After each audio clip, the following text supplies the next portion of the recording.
सीधी बात तो यही है कि अन्याय करना जितना बड़ा पाप है, अन्याय सहना उससे भी बड़ा पाप है। तो मेरे बालाघाट विधानसभा क्षेत्र के समस्त मेरे जागरूक किसान भाइयों को मैं हृदय से अभिनंदन करती हूँ कि वो अपने अधिकारों के लिए सचेत हैं, अधिकारों को प्राप्त करने के लिए वो मैदान में उतर गए हैं और सरकार से आर पार की लड़ाई लड़ने के लिए तैयार हैं। और मैं हमारे किसान भाइयों का समर्थन करने के लिए मैं भी उनके साथ मजबूती के साथ एक जन सेवक होने के नाते खड़ी हूँ।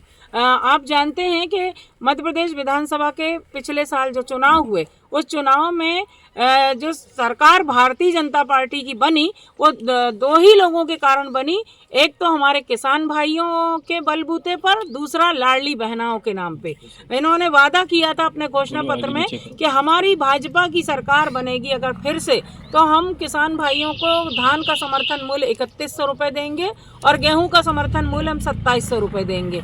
हमारी लाडली बहनाओं को जो अभी 1250 रुपये दे रहे हैं, हम 3000 रुपये महीना देंगे। उसके बाद इन्होंने कहा था कि उज्ज्वला गैस योजना के अंतर्गत गरीब बहनों को 450 रुपये में हम गैस का सिलेंडर भरवा के देंगे।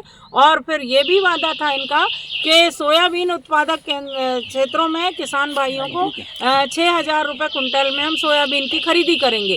सरकार तो बन गई इनकी, झूठे वादे करके, लोक लुभावनी बातें करके, जनता को गुमराह करके सरकार बन गई। 1 साल हो गया, लेकिन एक भी वादे पर अमल नहीं किया भारतीय जनता पार्टी की मध्य प्रदेश की डॉक्टर मोहन यादव जी की सरकार ने।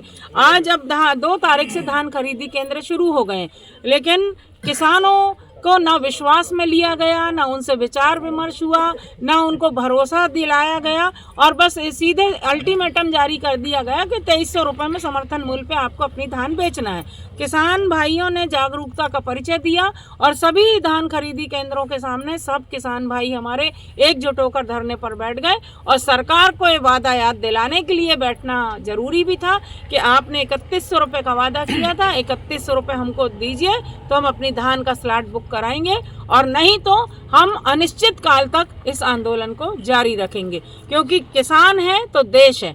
देश की अर्थव्यवस्था की रीढ़ की जो हड्डी है वो देश का किसान है। हमारे देश की 70% से ज़्यादा आबादी किसानों की आबादी है। तो अन्नदाता किसान से अगर सरकार झूठ बोल के सत्ता और शासन चला रही है, तो ऐसी सरकार की जितनी भी निंदा की जाए वो कम है। तो इस आंदोलन को हम निरंतर जारी रखेंगे। और जहां तक मध्य प्रदेश सरकार को घेरने की बात है, तो 16 दिसंबर से मध्य प्रदेश विधानसभा का सत्र शुरू होने वाला है और आप सबके जनता के आशीर्वाद से मैं बालाघाट विधानसभा क्षेत्र का जिंदाबाद, हम सब एक है, हम सब एक है। जय बलराम, जय किसान, जय किसान, जय बलराम। में कुछ जय जरूरी काम हो तो जय जवान, जय किसान, जय जवान, हमारी मांग पूरी करो, हमारी मांग पूरी करो। धान का रेट, 2100 धान का रेट 2100 देना होगा। हम अपना अधिकार मांगते, हम अपना अधिकार मांगते। अभी तो ये अंगड़ाई है, अभी तो ये अंगड़ाई है। सरकार तेरी वादा खिलाफी, सरकार तेरी वादा खिलाफी। भारत माता की, भारत माता की जय जवान, जय किसान, जय जवान, जय किसान। किसान शक्ति, किसान एकता जिंदाबाद, जिंदाबाद, किसान शक्ति, किसान एकता जिंदाबाद। दमदारी से उठाएं।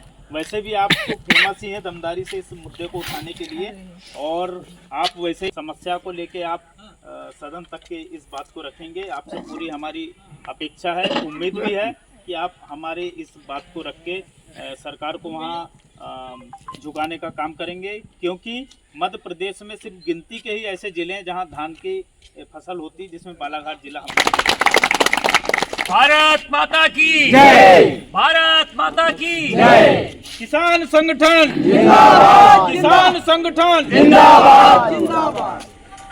मूल होना चाहिए, गेहूं का 2700 रुपये होना चाहिए, और किसानों को यदि हम 24 घंटे की मांग करेंगे तो 18 तो कम से कम सरकार हमें उपलब्ध कराए। और एक चीज़ नई मांग जो मैंने भी बातों में बोला कि जो रबी की जो फसल होती है उसको भी समर्थन मूल्य में आने वाले समय में खरीदा जाए।